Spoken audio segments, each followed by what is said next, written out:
या व्हिडिओत मी तुम्हाला सांगणार आहे 8 अशी ऑफबीट गावं की जी इतकी सुंदर आहेत, तुम्हाला खऱ्या अर्थाने कोकण अनुभवता येईल आणि तुमची ट्रिप मेमोरेबल करता येईल. थांबा, पण व्हिडिओ चालू करण्याच्या आधी मला एक मोठा डिस्क्लेमर द्यायचा आहे. ज्या लोकांचा स्वतःच्या घरातली कुंडीतली झाडं वाढवण्यापलीकडे पर्यावरणाशी काहीही संबंध नसतो, अशी लोक हा व्हिडिओ बघितल्यावर लगेच कमेंट करायला धावत येतील की अरे तू कोकणातली गावं सांगितली, झालं आता पर्यावरणाचा ऱ्हास होणार, तिथे गर्दी होणार, कोकणाची वाट लागणार.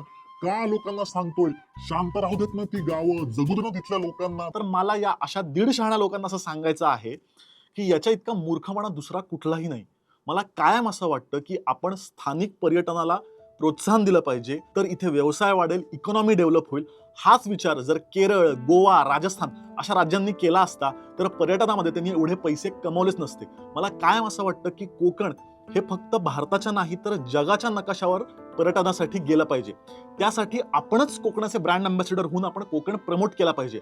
आता आपण नालायक आहोत, आपण जाऊन गोष्टी खराब करतो, अस्वच्छ करतो, म्हणून त्या जागाच लोकांना कळू नये याच्या इतका मूर्खपणा दुसरा कुठलाच नाही. याच्यावर उपाय काय? तर आपण जबाबदार बनलं पाहिजे, आपण स्वच्छता राखली पाहिजे, आपण पावित्र्य राखलं पाहिजे. त्यामुळे ही जबाबदारी आपली आहे. त्यामुळे प्लीज कमेंट करायचे कष्ट घेऊ नका. तुम्हाला लिहायला खूप वेळ लागतो, पण मला डिलीट करायला फक्त अर्धा सेकंद लागतो.